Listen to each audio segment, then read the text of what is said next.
UCFM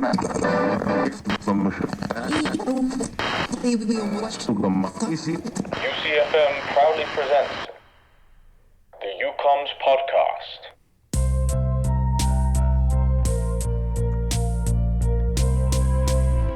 Hello everyone, welcome back to the UCOMMS podcast. My name's Declan, and I don't think I've given a proper shout out, but our intro music was actually created by one of our own, the very talented Mr. Ed York.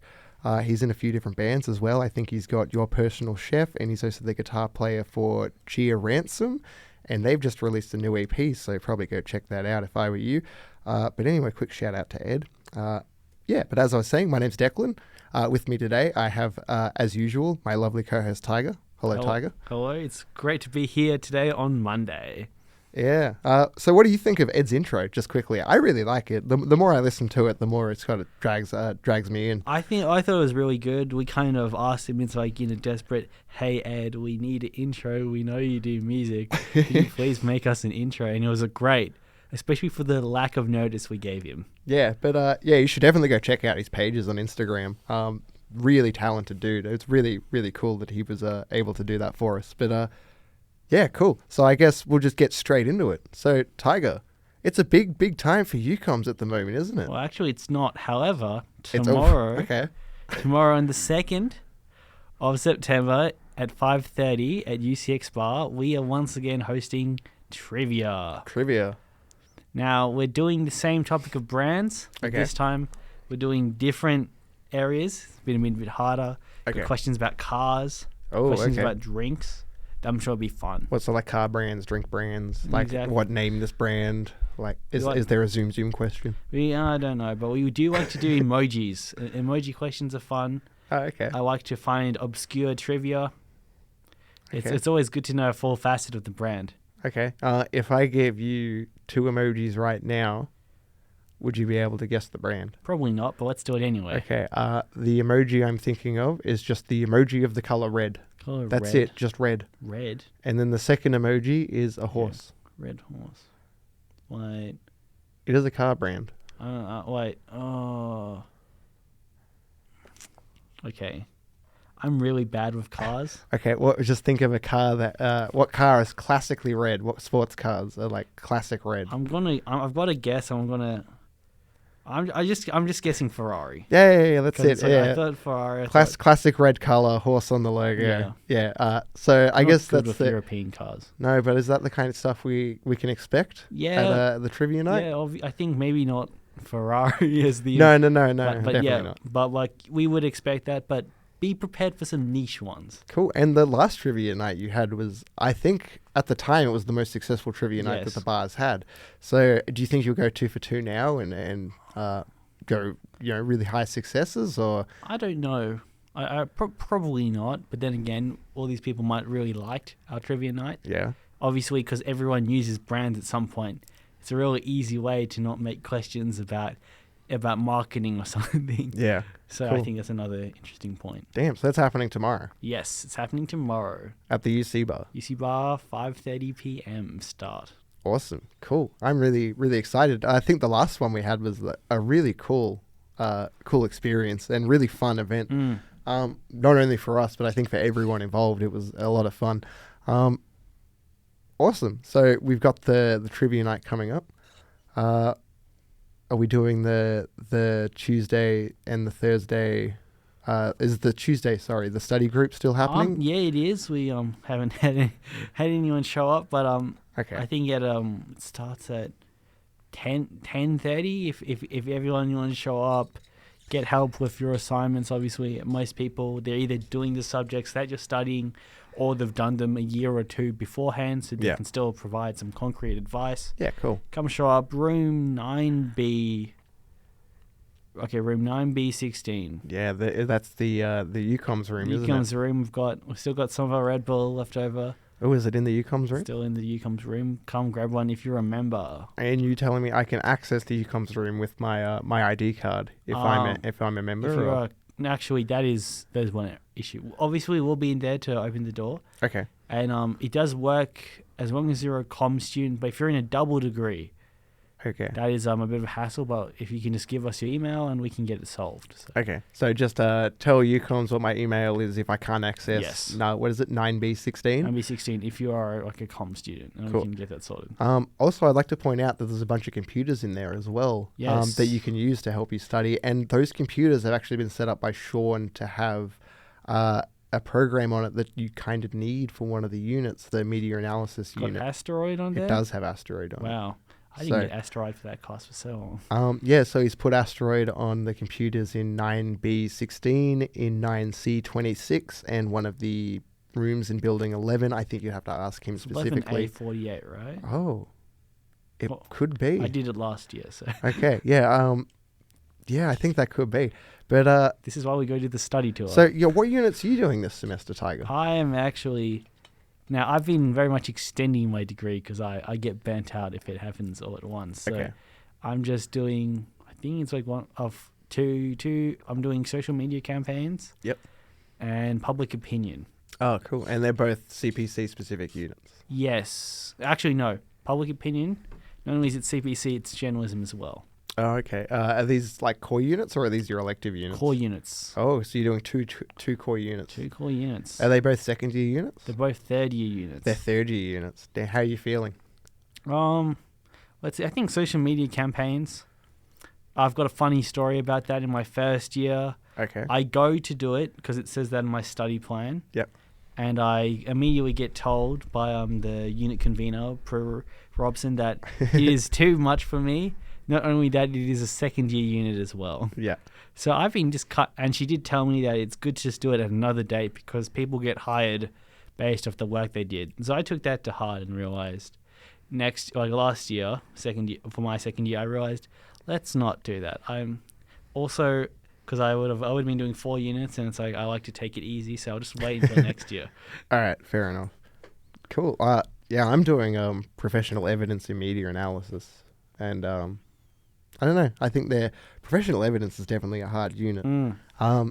So maybe I'll come for the study group. Maybe you can advise some people. Yeah. So I think if you're having any issues with any classes, whether that be comms related or not, feel free to swing past 9B16. 9B16. Have a Red Bull, have a chat. We can talk through everything together and get you the best rate possible. Especially that's what you're chasing. We're all in this together kind of thing, Also, I don't know if you've ever heard the song, Woke Up This Morning, Suddenly Realized, We're All in This Together. I heard someone say the other day that is a very profound thing to think about as soon as you wake up. It is. And I don't think he believed. I can't remember the singer's name. It's Ben... Is it someone Ben? Ben someone. Anyway, I don't think they believed the singer. They said there's no way he woke up this morning and realized. He premeditated that. He knew for a while. He didn't just wake up and realize. It's too much of a profound thing. People wake up and they say, I need to go to the toilet. I'm hungry. Or I want to scratch my belly. I'm going back to bed. Or I want to turn the alarm off and ignore it. That's I don't know. Yeah, I have PTSD because I have the classic Apple alarm sound. Oh, yeah. So I hear it, I heard it on TV the other day as someone using, I think, as like a phone call sound, and I was just like, oh God, it's time to wake up. I think I picked a slightly different one.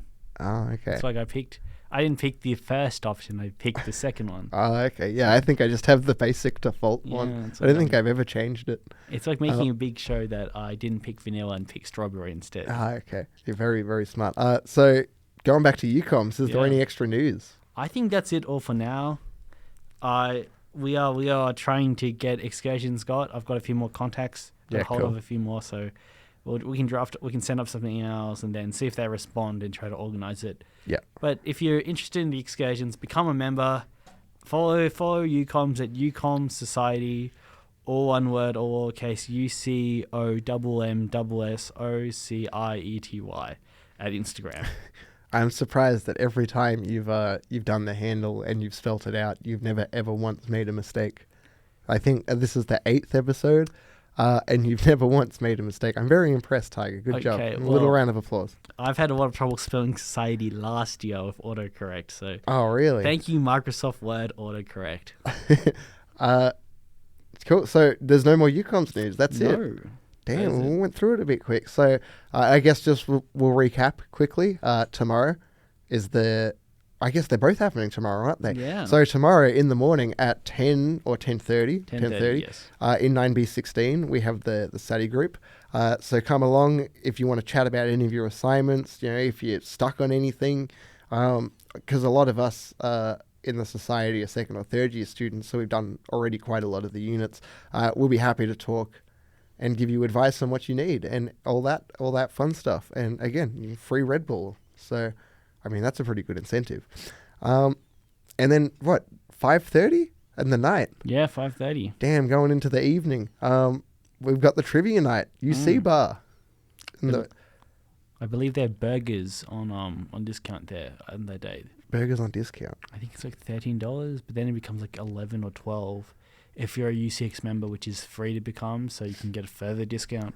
I think the UCX memberships are really worth it. Yeah. Totally free. Totally free. And then when the Brumbies season's on too, you get like free tickets to all the Brumbies games, So discounts to all a bunch of different stuff. there's always so many benefits, and it's like, hang on, this doesn't cost me like $10 or something. Yeah, like, how is this free? Like, it's free. It's free? pretty cool. Yeah. So if you're not on like UC Experience, UCX, you should definitely like check that out as well. I guess we'll just plug everything this episode. Why not? We'll plug Ed. We'll plug UC. We'll plug UCOMMS. Cool. I'm really looking forward to the trivia night. I don't know about you, but Also, I do like to announce that there is an $80 prize. This is not unique to UCOMMS. This is just a regular prize for the trivia night. Okay. But it will also apply to our one. Damn, $80. $80 bar tab. $80 bar tab. For the group, though. So, if you show up with like 4 people, that's like a drink. Okay, but I can come and I can do trivia with a group. I can do trivia on my own. You can trivia with like 2 people, and like that's $40 if you win. Yeah, or just by myself. It's the full 80. But I'm not that much of a loner. I wouldn't do trivia by myself as much as I wanted the $80. But For the bar tab. I didn't even drink. But anyway, actually, I have a quick little story to tell you before we move into the next little segment. Yes. I went out for dinner the other night, and I was just going back to, I think, last episode or the episode before, we were talking about pizza and what's the value of pizza. Anyway, I went to the pizza place I was telling you about, Mozzarella and Co. in Dixon. Yeah. And I got a tiramisu for dessert. It was really, really heavy on the liqueur, And I felt something. I was a little bit buzzed after eating the tiramisu. And I went home and I thought, this is exactly how Taiga must feel after eating one bite. Because I had two plates, sorry, I should say, of this tiramisu. And it was delicious, so I had 2 plates of it. But yeah, I was buzzed by the end of it. And I was just like, I feel so bad for Taiga. That's like 3 or 4 scoops, but yes. It's not one. But yes, I just, reminded me of your little story the other day. So I thought it was a nice little throwback. But so, Taiga, I hear you have some big news for us today. Not big news, but some news, some stories, some things to talk about. You sure you don't want to talk about your topic first? No? I know. I thought we could talk about you. Okay. Oh, I guess I'll just ask the question then. Taiga, you're the president of UCOMMS. Yes. You're a communication student. You're studying corporate and public communications. Yep. You're a second year. Yeah. No, third year. Third year. Sorry, my bad. But I guess, what got you into comms? Because when I look at you, and I don't know how many people listening have ever seen Taiga in real life or seen photos of Taiga. I blend into the background. I'm like a ninja. He doesn't exactly give me the vibe of a communications major. He gives me the vibe of someone who should be possibly studying something a little smarter, like science or robotics or something to do with technology, maybe AI. He's definitely got that vibe, that very, very smart vibe. But here he is studying comms with a bunch of us. I don't want to say losers, but yeah. Well, so Taiga, what got you into comms? So let's flash back to the year 2021, and I once again have to deal with the horrors of 2020, of my 2020. Okay. Being a second round of lockdowns, and a second bout of playing League of Legends as a hobby. A second bout. Yeah, 2020 was rough. So I don't know. At some point, I just don't become motivated anymore. Mm-hmm. I don't know why. I still don't know why. Yeah. But I didn't really do anything in year 11. It was bad. Okay. year 12, I have the work come up, and I realize I hate everything that I'm studying. I don't want to do maths. Don't want to really focus on English. Okay. English was actually all right, but still, I don't know how am I supposed to do that. Yeah.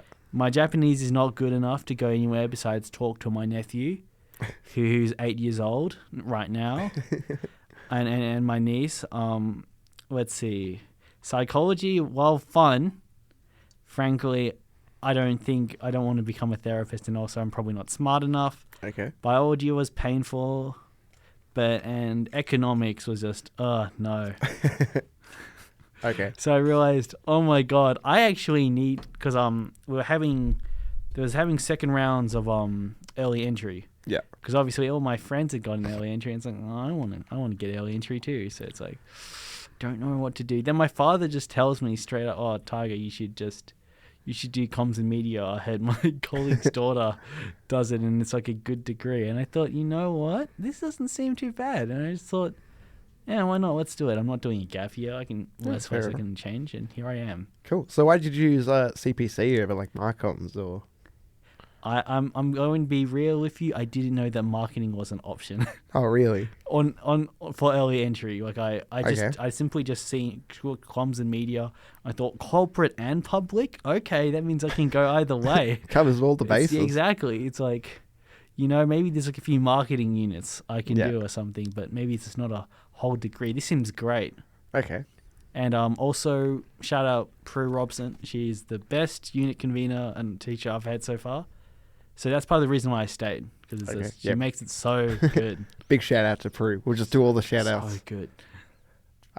Awesome. Cool. So I regret guess nothing. That's a pretty interesting journey. Yeah. So now that you're here, how are you finding UC and being a comm student? I think it's pretty good. It is very practical. I think, like, obviously that's whole part of UC's brand, is that we can get you a job, but I believe in their ability. I look around most people now. I'm doing a fourth year because I'm taking it slow. Yeah. I've had a lot of third people that've already got a job lined up, or they got a job while studying here. Yeah. So I think it is good, and I think it is worth it.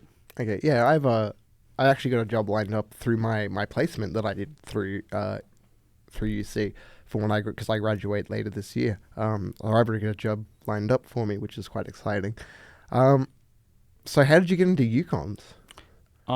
Now So it's 2024. Okay. Semester 1. I want to say week 13. Okay. So like at the very end of semester 1. I'm doing foundations of marketing. Okay. And Sean Chia, he's talking about how there's does anyone want to get involved with a student society? I thought, why not? I keep watching all this American media of university, and so they've got all these societies, and I thought, what would that look like? Yeah. At UC, so I decided, why not? Let's do it. Okay. And it turns out there really was no society, but there was one. There's like a brand, which was UCOMMS. Yeah. But that was it. Okay, and you worked with Sean. Worked with Ed. Ed, who made the intro now. Yeah. Very pivotal part. Then we had a few other people, but it was mainly us two at the start. Then eventually we just kept going, and here we are now. Yeah, cool. So you're the president. Yes. You've been the president the whole time. Yes. So the founding president of UCOMMS. No, I'm not the founding, because it has. Well, the founding president of this iteration. This iteration, yes. Okay. How are you finding being the president? Do you find it rewarding? What's your favorite part about it? Like the whole society thing. Part about it.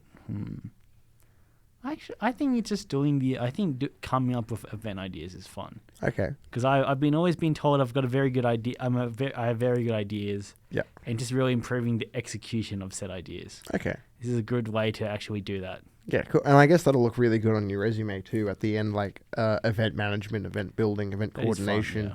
Because there are a lot of jobs post-university that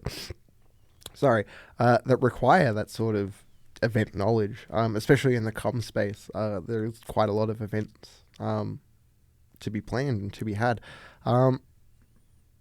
Awesome. So thank you so much for telling us about your time in UCOMMS and what got you interested and what got you into UC to start with.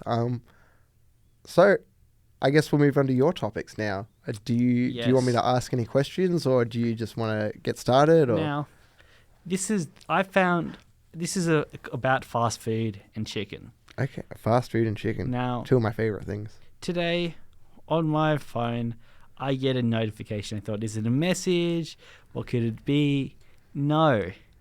It's from the Grilled app, a place that is known for burgers, telling me they're now announcing like some double fried chicken wrap. Okay. And I've been noticing McDonald's is like offering the chicken's going there. KFC's just introducing it so much. Okay. Even Hungry Jack's, a place known that the whole motto is the burgers are better. Yeah, the flame grilled burger.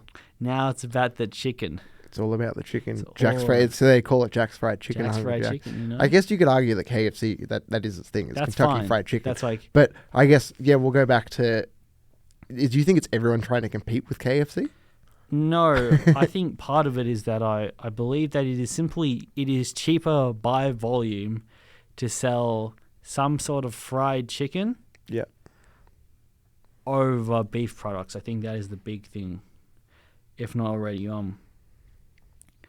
you looking up some numbers? I'm trying to find like I think I call it chickenflation. That might not be the fast food, but it is something that I've noticed. Okay. Well, I guess something I've noticed and something that I think I've read recently is I think since the 90s, so 30 years ago, Australians now consume 5 times as much chicken as we did. And when we buy chicken, especially now, if we buy it from like McDonald's or Hungry Jack's, it's not like that.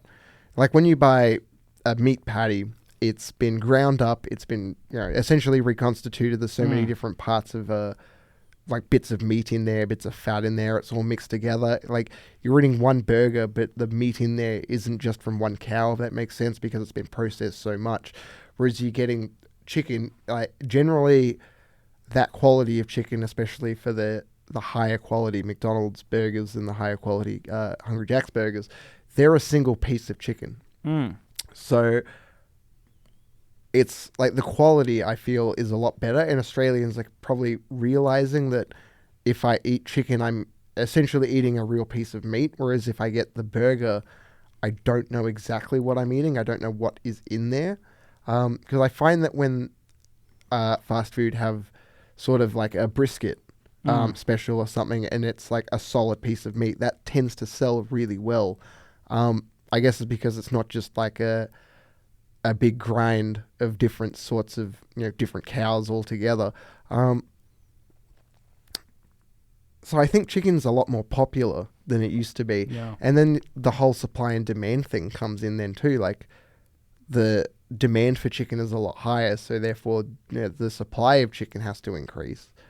And then everyone's a lot more health conscious too. Chicken's a lot more of a healthier alternative to meat to get your protein fix. So I think there's a lot of factors as to why chicken's becoming a lot more popular.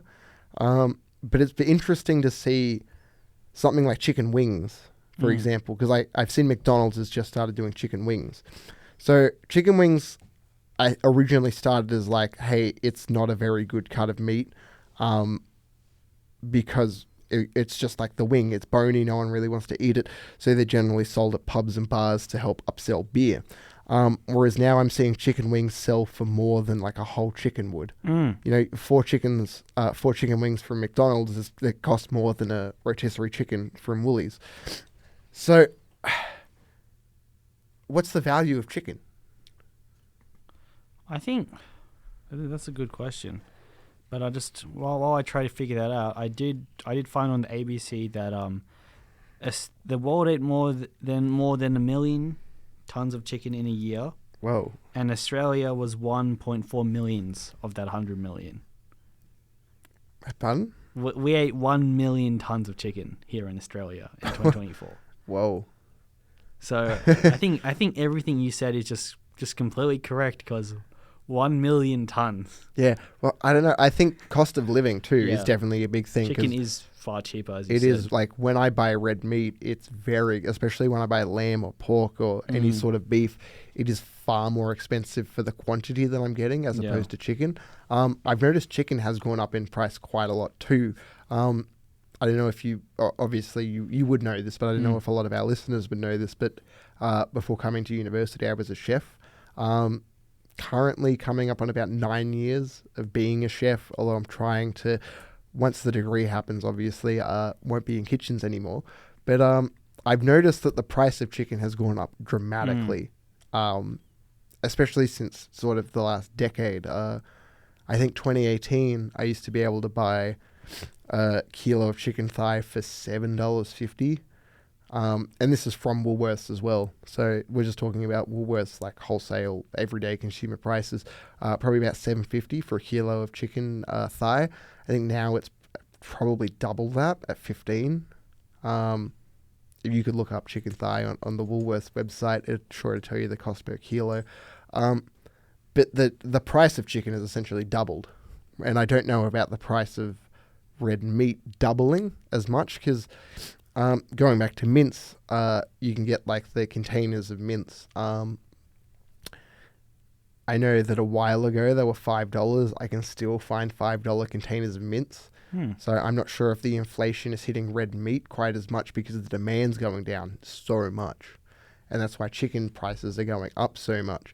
What I find interesting too is the way that Coles and Woolies market the chicken, saying that it's RSPCA approved. They really put a lot of emphasis into the quality and the raising of the chicken. So a lot of ad spend goes into the making sure that you know that their chicken is RSPCA approved. But I don't know if you know this, the RSPCA approval doesn't really mean anything. So did not know that. It does mean something, but it's not as much of a big deal as they make it out to be, or as people would think. So I just find it interesting that they really push these like, hey, our chickens live happy, healthy lifestyles, when in reality a lot of them probably don't. It's just, yeah, I guess it's the way everything's marketed now, and the way that ad spend's really being pushed towards making people know that the chickens are having good lives, even though they mightn't be. So, I don't know, chicken's a fun one. I think I could talk your ear off about food. I think it's good just trying to keep it connected to brand. It's something that I've noticed, and I don't know if our listeners have noticed, but it's always this podcast is a great way to find out why is this thing happening, and if it is, let's try to find out why. And I think we've figured out why chicken's just everywhere. Yeah. Even my sacred burger places where chicken should be a side dish. Well, I think if we're going to talk about it from a brand perspective, I think you could really see, as talking about RSPCA again, in the partnership that Woolies and Coles have with RSP. I think it's Coles especially that has the essentially the relationship. Sorry, I couldn't think of the word. The relationship going between RSPCA and Woolies and Coles. But then you also have the relationships that are stemming between the supermarket chains and other brands like UCOMMS. Because I know UCOMMS used to be a big supplier to KFC, and that was probably a huge majority of their revenue stream was being in a partnership with fast food.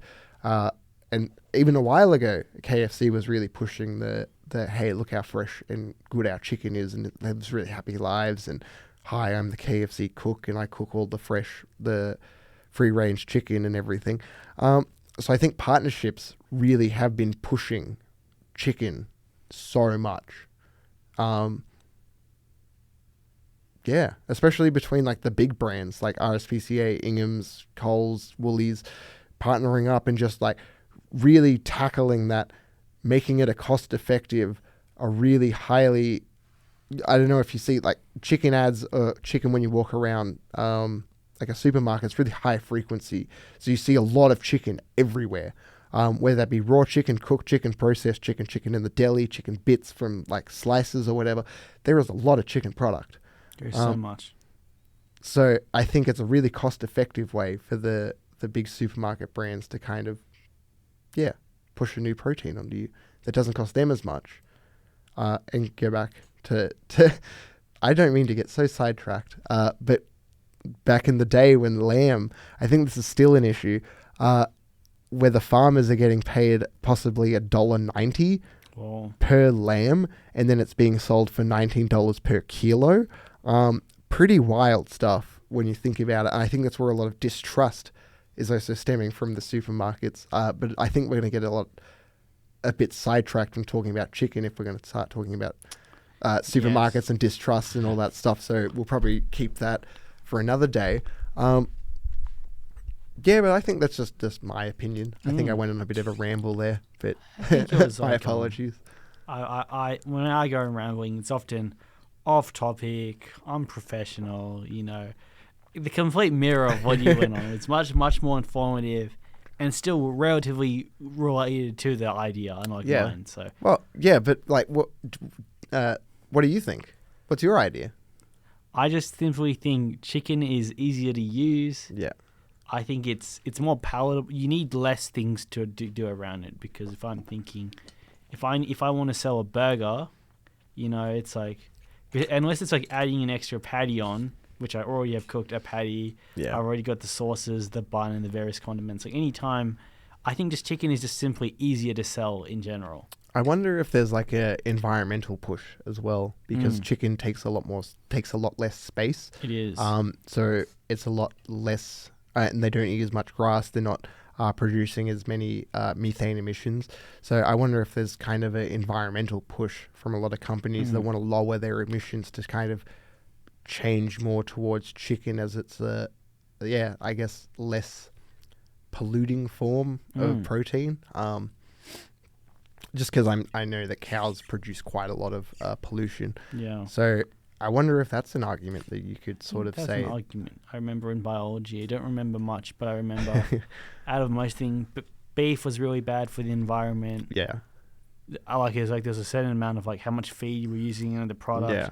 Or there's all the input versus output, and like all the things you would take to like grow and raise a cow. Yeah. And like chickens were very good. Obviously, the best product was just cows were fine, if only for milk. Yeah. Milk is very good for the environment. Yeah. Beef is not.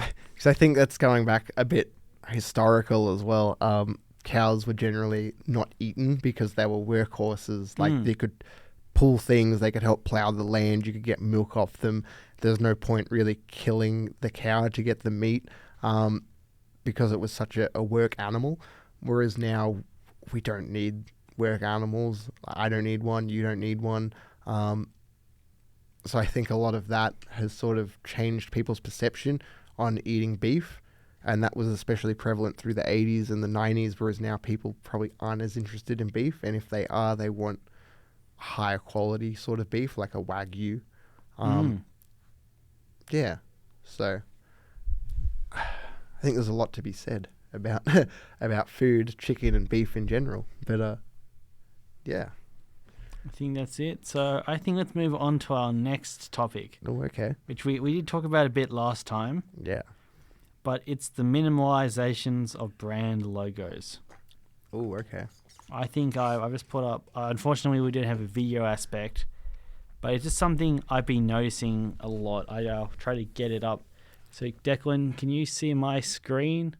I can. I'm seeing you've got a little picture of all the old and new brands and Mozilla Firefox. Yeah, I think is very prominent on that picture you're showing me. Oh yeah, I think Firefox is actually, Mozilla Firefox is a great example of it, because I've been using the computers from a young age. I remember when I would say I remember the second iteration of it. And it's like, obviously I think the second one looks the best because you got a bit more light. It's a bit more with the fox, but they are losing a bit of detail on it though, which is a bit of a shame. But I think the most recent one, you can't tell it's a fox.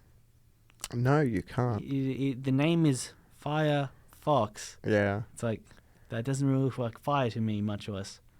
And I think another part is, like, we can talk about this one and go on to move more, is that it's missing the forest for the trees. The whole point was it shows the Firefox, which is what they are. Yeah. But it shows the Earth because it's trying to imply to the person that it connects people worldwide. Yeah. Especially that was back when people understood that www was World Wide Web. So you've got the fire in the globe, and I think that's what it looks really well. But now, I think part of it, I did see that there was apparently an evolution, so it might not even meant to be a fox, which I think even hurts more. So yeah, I'm looking at the evolution now. I definitely see in the first iteration, and then the second iteration, and even the third and the fourth iteration, the fox being around the globe. The fifth iteration, I think, essentially we've got an iteration here from 2004, from 2009, 2013, 2017, 2019, and then a recent one as well.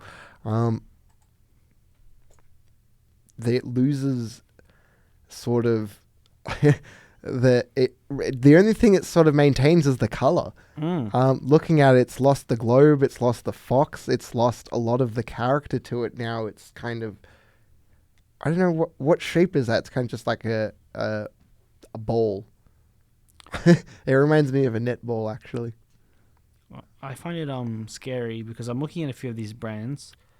I think Sprite was a good one. Obviously, it's got Sprite. It's got that like sound effect look around it, and it's like, oh, that's a funny.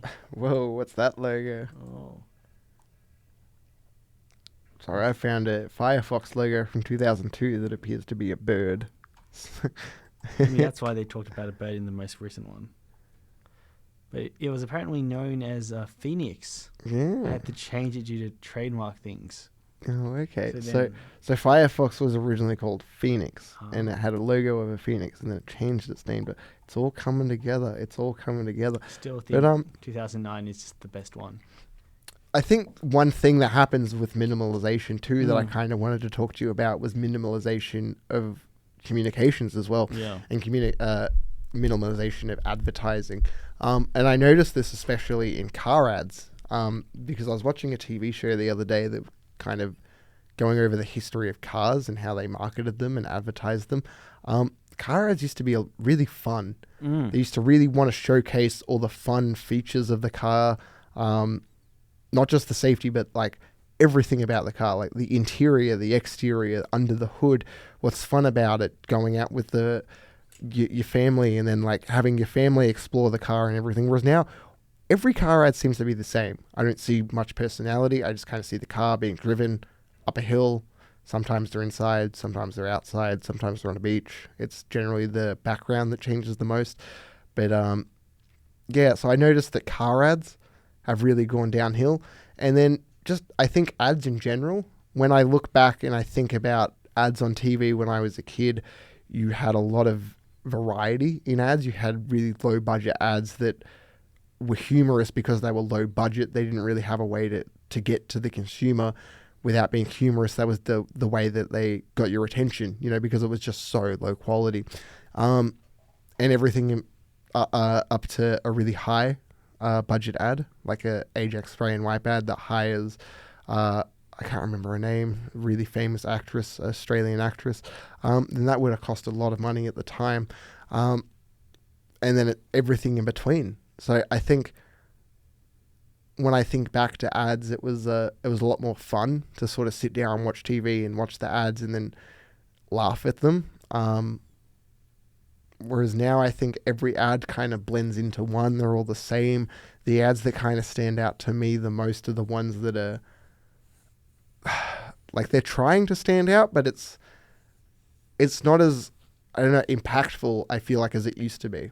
So I think minimalization has really gone into a lot of aspects of brands, not just logos, but even like communication methods in general.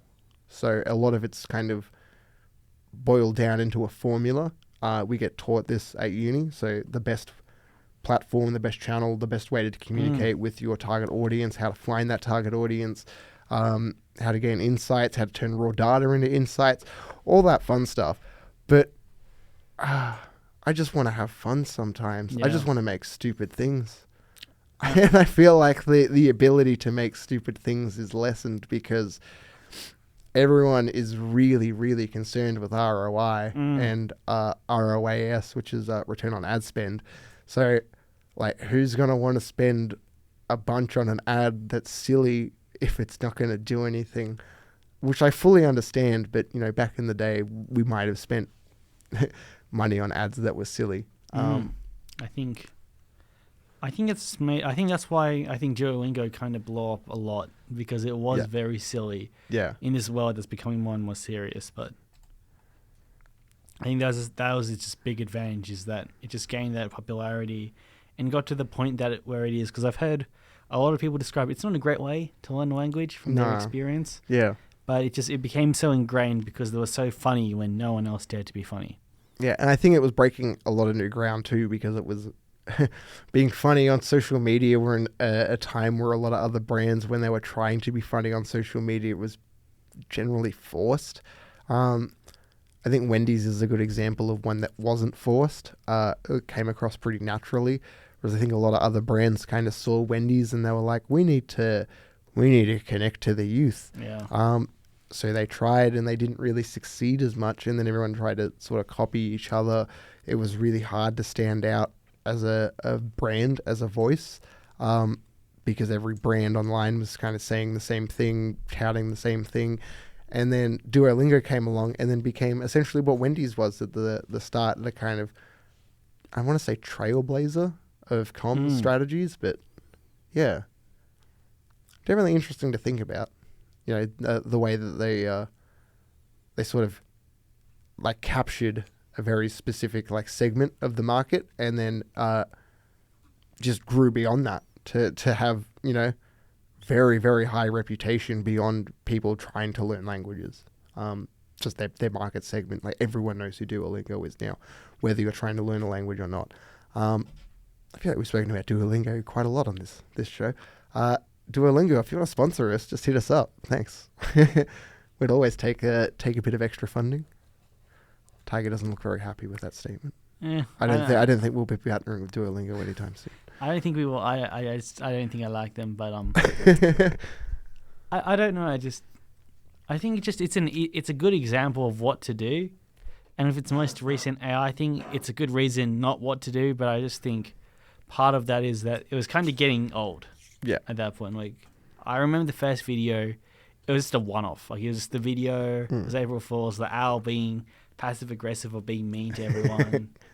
You know, and like that was great. But now apparently that intern who came up with the idea became their like head of marketing, I believed, or it was either vice president or like president of marketing. So what a boost! What a good boost for like just having a funny idea. Like, I would have loved that as an intern. Yeah, so it's like, you know, it's pretty good. It's like, oh, did you get a position? Yeah, got my way up to vice president of marketing. What? Yeah, all within like a month as well. You know, internships. I'm not. I don't know if it actually took them a month or not. I'm just talking smack. Cool. So, I guess it's funny that you talked about minimalisation, because it was something that I feel kind of strongly about, even so much so that I did it as one of my assessments. I think for managing brands, you have to write an article. That's the article I wrote, was about minimalisation and impacting brands, impacting brand logos, and impacting brand strategies. But another thing too that I kind of think about is brand products. Yeah. And I'll just use smartphones as an example. When smartphones were sort of becoming a thing, there were a lot of fun smartphones happening. So there were smartphones with like flip-up keyboards. There was the PlayStation smartphone that had like the flip-up PlayStation controller. Phones trying to do all these different things. Phones trying to be modular. Throwing all these random buttons on there, like look at my specific buttons, look at my dedicated buttons, look at my fold-out camera, look at my flipping camera. And I feel like the best we get now is Samsung being like, oh, look, we fold. But even with the way that it folds and the way it looks, it all looks very plain, pretty basic. They all look the same, especially if you look at a Samsung and an Apple sort of side by side, like they're very, very similar. So I think they've found something that works and they're sticking with it, but it's sort of sad to see that the products themselves aren't as fun. Not just the advertising and the comms and everything around it, but the products themselves seem to not be as fun. And I'm scared that we're going to a future that's going to be really boring, Taiga. I think it already kind of is boring. Yeah. But now it's boring content made by AI. Yeah, and it's just... I don't know, it's really hard as well, because like a lot of people I think are spending a lot more time on like YouTube, on Shorts, and on Instagram, on Reels, and I probably TikTok as well. I don't actually have TikTok, but so I think people are spending a lot more time on those platforms, and they're not getting as much enjoyment out of everything. Everything's just becoming a lot more plain, a lot more boring. It's just the world we live in, and I'm not for it, Taiga. I want to see silly things. I want to do silly things. I don't know about you. But, it'd be fun to have more silliness. Yeah. So maybe as a comms professional, I'll be striving for silliness, but I doubt it. But we'll see. We'll see. You never know. Is there anything else you wanted to talk about, Taiga, today? I think that's it. I think I got all the topics written through, all the things that I've either annoyed by so far they can think of. I think there's a lot of annoying things, especially in comms. I think we can definitely find some more stuff to talk about, but I think we'll leave it. I think we'll leave it for today. Yeah. So, Taiga, thanks so much for being here. Yep. Again, we'll just do a little recap of what's happening tomorrow. So, 10:30, 9B16. 9B16. Come hang out. Come to some Red Bull. Get some study advice. Yeah. It'll be a lot of fun. I mean, I'd just do it for the Red Bull if I were you, to be honest. But cool. And then you could probably stay there for the full 7 hours until at 5:30 the trivia. You know, at where is it? UC Bar. UC Bar. If you've got all your classes like midday Tuesday, you could go to the study session, go to classes, then go to a trivia night. I mean, that's a whole day on campus. That's a big productive day. I don't know about you, Tiger, but this semester, sorry, I'm not spending any more than like 3 or 4 hours at a time on campus, and it's a bit weird. I'm not used to not being here, or being here so little, I should say. It's a bit of a weird one. But anyway, if there's nothing else you wanted to talk about, I think I'm good. Yeah. Cool. So, thank you everyone for listening. It's a bit of a long one today, but thank you. We'll catch you next time.